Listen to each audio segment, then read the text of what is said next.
Unang biyahe natin ngayon bilang NC Taxi ngayon 2025. Time check 5 PM. Nakapick up tayo dito. Malapit lang sa May Sauyot to Regalado Fairview. Napick up na nga natin dito si ma'am. After nyan, natin na natin sa kanyang drop off. Nagkaroon tayo ng 56 pesos cashless.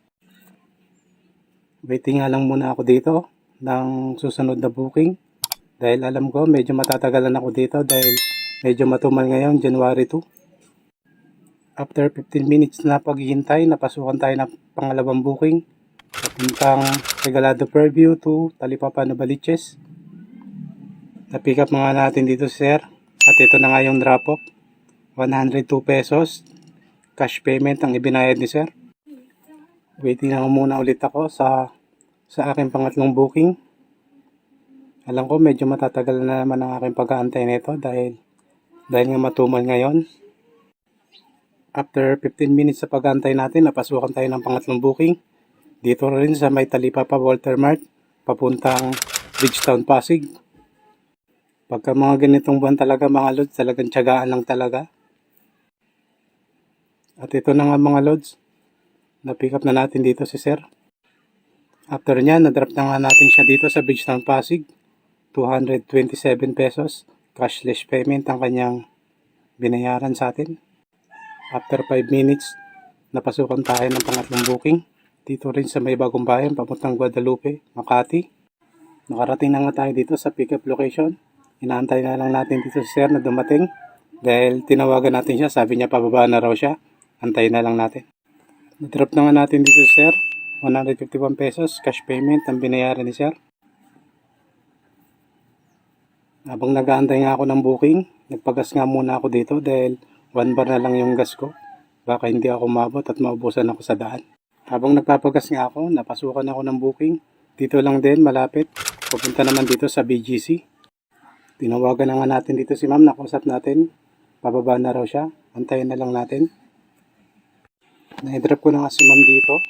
48 pesos lang babayaran niya, pero 100 ang binayad niya sa atin. Karoon tayo ng tip na 52 pesos. After niya, nakapikat ulit tayo dito sa BGC lang din. Ang drop off, dito lang din sa BGC. After nga niya, na-drop natin si ma'am dito. Cashless payment, 50 pesos. Hindi na nga ako nakapag-antay dito dahil nagpas 15 minutes na rin yung pag-aantay ko dito. Kaya nag-decision na lang ako bumaba ng papuntang Pasig para doon kumuha ng aking susunod na pasahero. Dahil time check, 9 PM na. Habang binabaybay ko nga yan, yung papuntang Pasig. Napasukan tayo ng booking. Dito lang din sa may Andox Capit. Ang drop off, Santa Monica, Capitolio lang din. Pagkarating ko nga dito sa may pick-up location, bigla naman ako kinansilan ng aking pasahero. Hindi ko alam ang reason niya, bakit niya kinansilan. Sayang ang gas, pero ganun talaga, tuloy-tuloy lang mga lods. Buti na lang, napasukan agad tayo ng booking dito sa Privato Hotel Pasig, papuntang Cubao. Pero habang binabaybay ko nga yung papuntang pick-up location, sinusubukan ko lang kontakin yung magiging pasahero ko. Ilang beses ko na nga rin siyang tinawagan para sabihin na nandito na ako sa pick-up location. Wala talagang sumasagot kahit sa text. Ayan, tinitingnan ko na nga. Nagbabaka sakali ako na baka nandyan siya. Ayun na nga, passenger no show. Almost 10 minutes ako nagantay. Tinaga ko na nga. Gawa nga ng matumalang booking ngayon. Nag-issue na nga lang ako dito na i-cancel na lang yung booking para makakuha ako ng panibagong booking.